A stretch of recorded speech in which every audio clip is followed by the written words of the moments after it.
Hey guys, today we're going to talk about what do you think is the most underrated Metroid game in all of Metroid. And there's several to choose from. Corruption and Echoes are good choices. But for me, the one I think is the most underrated and doesn't get the attention it deserves is easily the original Metroid, the very first one on the NES. Anytime I'm on YouTube and I'm watching ranking videos, it always seems to rank low, and I think that's unfair. I think a lot of the people doing these rankings are too young to have been around when the game originally came out, and so they're having to judge it by modern standards. Because the original Metroid, while not flawless and of course difficult, it's a really fun adventure. It was the first Metroid game I ever played. I'm from the '80s. It was the game that got me into Metroid. I think the gameplay on it is really good. I think it holds up actually pretty well myself. Except for you can't crouch to kind of shoot enemies that are really low to the ground, and so you have to kind of jump and shoot them. That's a little awkward. And it does have a very cumbersome password feature. I will admit the password feature is very irksome.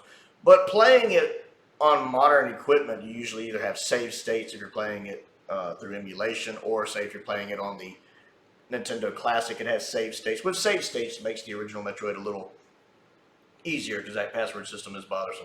But I love the gameplay. I love not having a map in it. Anytime I hear somebody say it needs a map, I'm always like, pansies.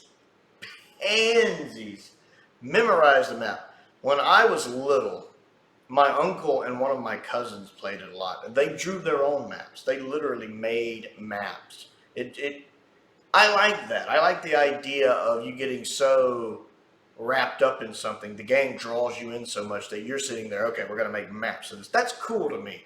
That means the game is doing its job of drawing you into its world. I don't need a stinking map. Unless I'm in a Prime game, then I need a stinking map. Also, it's one of the first games to really feature a female character as the protagonist. I can't think of a single game that did that earlier, that made like a female character the hero of a game like that. And it's a nice little twist at the end. You don't know it until you beat the game. And that was mind-blowing for the time. I remember back when people used to do, greatest gaming moments of all time list. That one was always on it, that Samus was a woman. That was a big deal. People seem to have forgotten the significance of that, I guess because there's so many female protagonists. Now it's much more commonplace. People seem to forget just how impactful that was for Metroid to do that. That right there should guarantee it a higher place on some of these lists when people are ranking games or ranking Metroid games. Then there's the fact the game has an entire gaming genre named after it. That whole, backtracking to get this upgrade so I can reach this area now, that's a Metroidvania. Guess where the name Metroidvania comes from? Metroid. Well, and Castlevania, but that was more just doing what Metroid did. So this is the game that created an entire genre.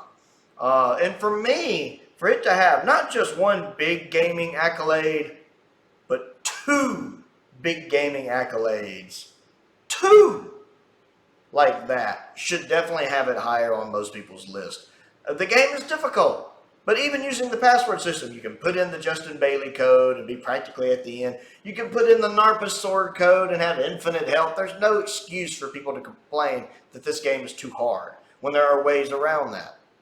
The exploration is fun. It's creative. The level design is inventive. Most of the time, every now and then, you kind of end at a dead end. And the soundtrack is phenomenal. And the boss battles are fun. I love the epic rush to Mother Brain at the end. Fighting through the Metroids. Fighting through her little energy tube feeders, fighting Mother Brain herself, trying to get out before it blows up. That's an adrenaline rush for me. I prefer the original Metroid over Zero Mission. I like Zero Mission, although the Crave fight in Zero Mission irks me. But I like Zero Mission. But for me, I prefer the original. I like it. Old school technical limitations and all. So what do you think of the original Metroid and the things I pointed out? How it has at least two gaming acolytes to its belt, aside from the fact it's just a fun game to play. And what Metroid game do you think is the most underrated? So comment down below and let me know. Other things to do, don't forget to click the like button and the subscribe button and the bell for notifications. That helps me out. I certainly appreciate it. I have a Patreon if you would like to support that. There's a link to that down in the description below, as is my P.O. box if there's anything you would like to send me to look at and review. And a link to my Amazon wish list is down there as well. I want to give a shout out to some of my top tier patrons, Stephen Crane, Colin Coney, and Finn Perkins. I appreciate their support, as I do the support of all of my patrons. And most importantly, thank you for watching.